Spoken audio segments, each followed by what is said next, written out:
Welcome back to the GCN Racing News Show. This week, superhuman exploits from Elia Viviani and Marianne Vos, the worst Dutch national team kit we have ever seen, a new world hour record attempt, Egan Bernal's impending return to competition, and a wrap-up of a very busy week of racing.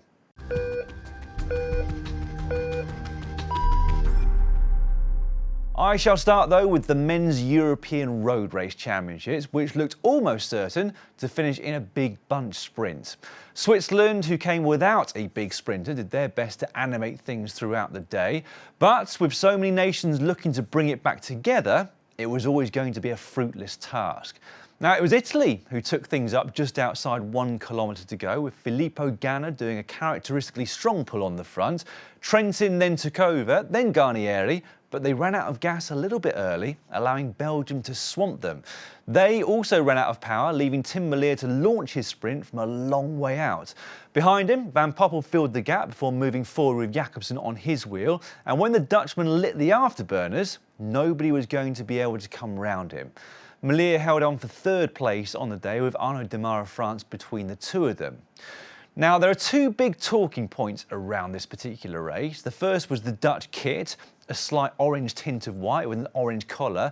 It had Dutch fans up in arms, and many others too. And I've got to say, I'm in complete agreement with them. The Dutch squad are almost always the most recognisable at any international championship event with their bright orange kit. And I'm not sure what the decision makers were thinking on this new one. It looked awful. Maybe your opinion is different, and you can let me know if it is in the comment section down below. The second talking point is the man who finished 7th at that race, Elia Viviani. Not a standout result for a man with 86 professional road race wins to his name. What was a standout result, though, was his gold medal in the elimination race on the track just a few hours after he'd finished that 208-kilometre road race. I mean, chapeau, that's all you can say to that. I'm not sure, though, it'll become the go-to warm-up protocol for other track riders, but still. Meanwhile, Marianne Vos was back to doing Marianne Vos things at the Tour of Scandinavia last week. She won the first stage. Vos now comes through with Deirdre to Marianne Vos, launches her sprint. Megan Jastrup trying to come off the wheel of Vos. Is it going to be Marianne Vos? It is. Vos takes it from Jastrup. And then the second stage. But here comes Marianne Vos. Is she going to take it between Farley and Vos? Oh, Vos just edges out. And then the third. Is it going to be 3 days and 3 victories for Vos? Yes, it is. It led to our resident statistician Killian Kelly to look back at whether she'd ever achieved that before, winning 3 consecutive stages of a stage race. And of course she has. That was the 10th time that she's won 3 stages in a row at a stage race. Now, with a further win on stage 6, her career tally of wins on the road alone is up to 248 at this point. She didn't have it all her own way in the general classification, though. She did hold on to the leader's jersey after stage 4, despite not winning that. That accolade went to Alexander Manley of Team Bike Exchange, and that was her first ever World Tour win. The big GC battle, though, came the following day, and many were speculating that Vos might be able to limit her losses enough to retain the overall race lead. But it wasn't to be. FDJ did a brilliant job at setting things up for Cecily Uttrup Ludwig, who duly finished the job off by outsprinting Team DSM's Liana Lippert to the line. Other notable rides on that day came from Julie van der Velde, who took her first podium in a World Tour race on that stage, and 20-year-old Josie Nelson, who took her best result in a World Tour race by coming 4th. Now, the 1-2 on that particular stage would be the eventual 1-2 on the general classification, despite Lippert doing everything she possibly could to distance Uttrup Ludwig on the 6th and final stage of the race.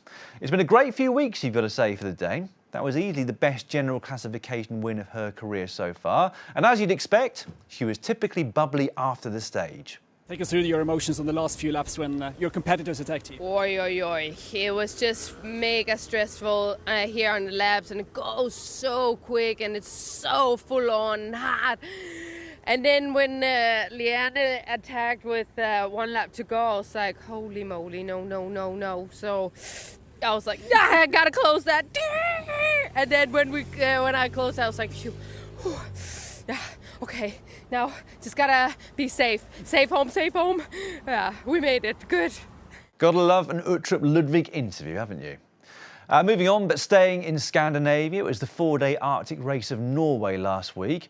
The early lead was taken by Alex Zingle of Team Cofidis, who was so powerful in the uphill sprint to the line that he got a 1-second gap over everybody else to add to the 10 bonus seconds that he got at the finish. Cofidis then held on to that lead the following day in a bunch sprint won by Dylan Groenewegen. They held on to it again on stage 3, albeit passing it from Zingle over to Victor Lafay. The Frenchman experienced some pretty troublesome breathing issues at the Tour de France in July, but bounced back in Norway to win that 3rd stage. Unfortunately though, they were unable to defend that lead on the crucial final stage around Trondheim. Andreas Leknesund is a seriously strong rider at the moment, and when he attacked the lead group in the closing stages of the race, nobody had an answer. In winning that stage by 16 seconds, he'd also done enough to secure the general classification, becoming the first home rider to win that race since Tour Hushovd won the first edition back in 2013. Second overall went to Ugo Uhl, with Nicola Conchi, recently promoted to Alpecin Fenix's first team, in 3rd place. Cofidis, meanwhile, would end up disappointed, finishing just off the podium in 4th and 5th with Zingle and Lafay respectively. Shout out too goes to 19-year-old Max Poole, stagiaire at the moment for Team DSM, whose 4th place on the final stage was enough to secure him 7th place on GC. Poole will join the World Tour squad proper from the 1st of January. On to what's coming up on GCN Plus this week, and the big news is that the 3rd and final Grand Tour of the season will start this Friday. It's the Vuelta España, which starts in Utrecht in the Netherlands this year, with a 24-kilometre team time trial.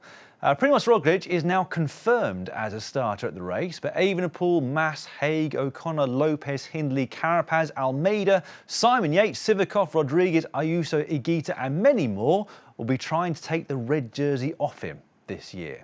Now, our daily live and on-demand coverage will be available throughout Europe and throughout the Asia Pacific, excluding China, New Zealand and Japan. And we'll be back with the breakaway from our studio right here in Bath, with Orla Chenoy, Adam Blythe and me, plus Carlton Kirby, Sean Kelly and Robbie McEwen on commentary. Keep your eye on the GCN app for a boatload of free content around the race, including overall preview and detailed individual stage previews, whilst our big video preview will be out probably tomorrow, if not on Wednesday, as we're still waiting for a few teams to confirm their final rosters. Now, I've got to say, I'm really looking forward to the race more than ever this year. It feels like it's going to be really open without a clear favourite, because Primož Roglič surely can't be in top form given how injured he was when he exited the Tour de France. The thing with the Vuelta though is that unlike the Tour de France, there is a huge amount of other racing going on at the very same time. It's almost the busiest time of the year in men's pro cycling, and this week on top of La Vuelta we have the Tour of Denmark from Tuesday through to Saturday. That's available worldwide except for Denmark. The Tour de Limousin from Tuesday through to Friday, available worldwide except for France. The cross-country mountain biking, women's road race and remaining track events from the European Championships in Munich over the next few days, and the BEMA Hamburg Sea Classics this coming Sunday. And on top of all of that, there's the team's presentation of La Vuelta on Wednesday evening from the Netherlands.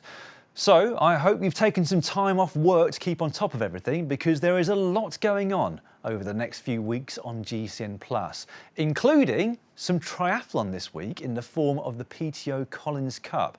Now, this is a unique format within the triathlon world, and it takes inspiration from events such as the Ryder Cup. The Professional Triathletes Organisation are hosting the Collins Cup this weekend in Samarin, Slovakia. Team Europe versus Team USA versus Team International. They've selected 6 male and 6 female athletes per team to race in 12 individual head-to-head events.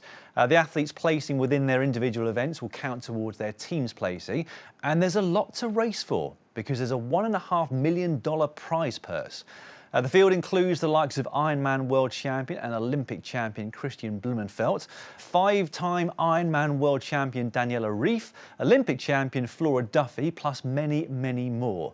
The team draft will be taking place this Thursday, and that's where the draw for which athletes will be competing against one another in their individual races will be decided. One by one, athletes are picked for each race, and this is an opportunity for team captains to respond and match athletes with another one. This will be streamed this Thursday, the 18th of August at 1800 CEST. Then the big race itself will be on Saturday. Right, back to what happened last week, and at the Eurometropole Tour, now known again as the Circuit Franco-Belge, Alexander Christophe was back to his winning ways, but not in his usual style. Or maybe it is, because after winning the Skelde Prix solo in the spring, this time Christophe outsprinted just a few other riders to take his second win of the season.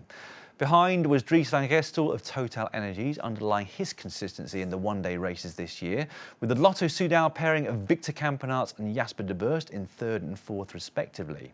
Now, under normal circumstances, finishing third and fourth from a group of four would be seen as a bit of a disaster. However, in finishing third, fourth and sixth, Lotto Soudal picked up close to 300 UCI points on the day, which is more than winning 2 stages of the Tour de France. An example of how bizarre the point system currently is. But it's a game that Lotto Soudal have found themselves forced to play in order to try and retain their World Tour licence for the next few years. Meanwhile, in France, Cofidis picked up valuable points with an overall win at the Tour de l'Ain for Guillaume Martin. The Frenchman attacked the front group on the hilly second stage, winning it by 2 seconds and giving him an overall lead that he and his team were able to defend on the third and final day. That final stage was won by Antonio Pedrera of Movistar, whilst Jake Stewart of Groupama FDJ took his maiden pro victory on the opening stage of the race. A quick note on the European Track Championships before I move on. I've already mentioned Elia Viviani's win in the elimination, but Lotte Kopecky has been even more dominant in the women's endurance events. She was head and shoulders above everybody else in the points race, having already won the elimination race earlier on in the week. That event, though, had to be halted for 45 minutes as medics dealt with the aftermath of the mass pile-up. Letizia Paternoster was amongst those involved and was treated in hospital later for concussion and a broken collarbone. In other news, if you would like to join Tour de France Outdoors stage winner Tom Pidcock on the Alpe du Zwift, you can do so this evening at 6 p.m. UK time. We'll put a link in the description below if you'd like to sign up to the group ride, which will take you up the most famous 21 hairpin bends in cycling. Tish Benoit suffered a nasty training crash in Italy last week, resulting in a small fracture to his neck, amongst other injuries. Fortunately, they are not career-threatening injuries, but he will need a fairly long recovery period, so it may end his season prematurely. Get well soon, Tish. Now, one man who is well on his road to recovery is Egan Bernal of the Ineos Grenadiers. Rumours were flying about over the last few weeks that he might return to competition at La Vuelta España, which starts on Friday. That's not going to happen. Then there were rumours that he'd compete at the Deutschland Tour.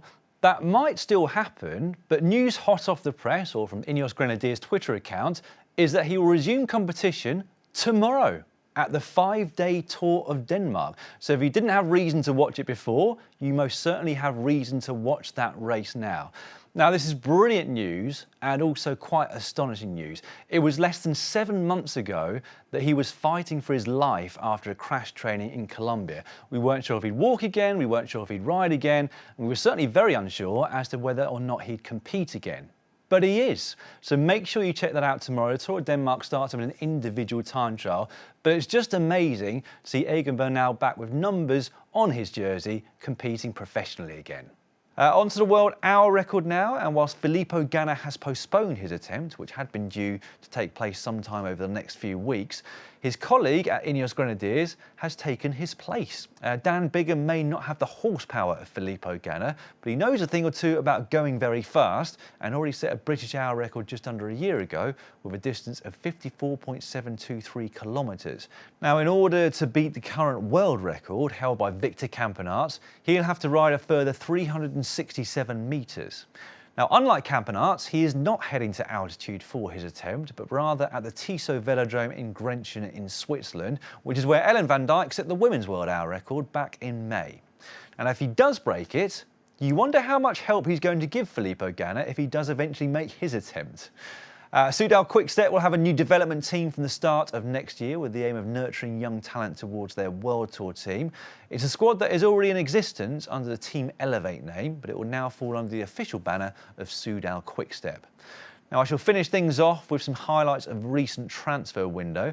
There have been far too many to mention all of them, but Quick-Step have signed up Dane Casper Pedersen from Team DSM, presumably with an eye on lead-out duties for him, whilst Tim Welland, who spent his entire career so far at Lotto Soudal, will be in the colours of UAE Team Emirates from next season. Bobby Ungels is leaving AG2R and moving to Bora Hansgrohe, further strengthening their ambitions at the Grand Tours. EF Education Easy Post have made 2 mid-season signings, with Jefferson Cepeda and Andrea Piccoli both moving over from Drone Hopper, presumably with some sort of transfer fee involved. On the women's side, they've also signed one of cycling's hottest properties, Zoe Bagstedt, the current junior world champion on the road and cyclocross. Ashley Moolman-Pasio, who had said she was going to retire at the end of this season, has had a change of heart. She's going to be riding for the AG Insurance NXTG team in 2023, and that's fantastic news, as she still seems very much at the top of her game. She'll be joined there by Dutch rider Micah Bogart. Right, that is all for this week's GCN Racing News Show. Stay tuned for our big Vuelta preview. I'll see you for that, and then on Friday for the start of the race. Goodbye.